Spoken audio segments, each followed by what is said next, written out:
नई दिल्ली के विज्ञान भवन से प्रधानमंत्री नरेंद्र मोदी ने नारी शक्ति वंदन सम्मेलन को संबोधित किया, जिसका प्रसारण बीजेपी के विभिन्न कार्यालयों के साथ ही साथ लखनऊ स्थित प्रदेश मुख्यालय में भी हुआ, जहां महिलाओं को नारी शक्ति वंदन अधिनियम के बारे में जानकारी दी गई।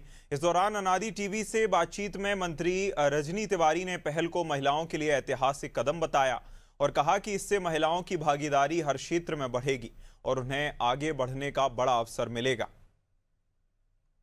अधिनियम पेश हो गया है, इसको लेकर तमाम तरह की बातें की जा रही। मैम, जिस तरह से अभी बताया जा रहा था अधिनियम को लेकर, कितना फायदेमंद रहेगा महिलाओं के लिए?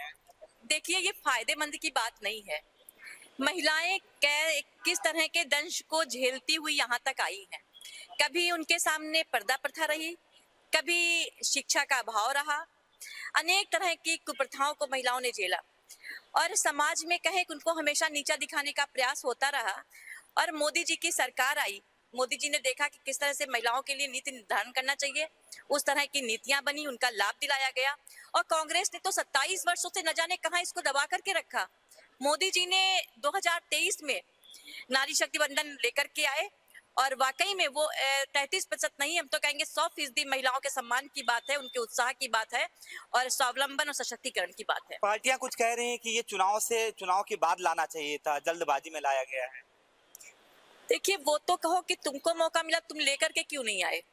उन्हें तो कुछ कहना है, उनकी झुंझलाहट है कि देश पूरा हमारे हाथ से निकल गया, उनके पास कुछ रह ही नहीं गया, चाहे महिलाएं हो, चाहे किसान हो, चाहे युवा हो, कोई उनकी तरफ देख ही नहीं रहा है। सब मोदी जी की नीतियों को सराहने का काम कर रहे हैं और इस कारण से, क्योंकि मोदी जी ने देश के लिए किया है, देश को अपना समझ करके किया है, देश के प्रति हमारी जिम्मेदारी क्या है, इसलिए मोदी जी ने किया है। महिलाओं के प्रति हमारी जिम्मेदारी क्या है, इसलिए मोदी जी ने किया है, तो उनको सबको करने दीजिए। महिलाओं के लिए किया है और एक और आखिर संविधान शिल्पी डॉक्टर भीमराव अंबेडकर के लिए जो सम्मान भाजपा में दिया, आज उनको अपनाने की सभी पार्टियों में होड़ है। समाजवादी पार्टी रुद्राभिषेक कर रही है बाबा साहब का। चलिए, कुछ तो सीखा उन्होंने। बाबा साहब का सम्मान पूरे देश को करना चाहिए और उन्होंने सीखा तो हमसे, बुद्धि तो आई, सब करें, उनको सम्मान करना चाहिए। ठीक है, आप रजनी तिवारी जी हैं जो नारी शक्ति वंदन अधिनियम पर बोल रही थी कि मोदी जी ने महिलाओं के लिए जो किया है वो किसी भी पार्टी ने नहीं किया, और रही बात डॉक्टर अंबेडकर के सम्मान की, वो सम्मान सिर्फ भारतीय जनता पार्टी ने ही दिया है। वीडियो जर्नलिस्ट जिशान के साथ अनूप चौधरी, अनादि टीवी, लखनऊ।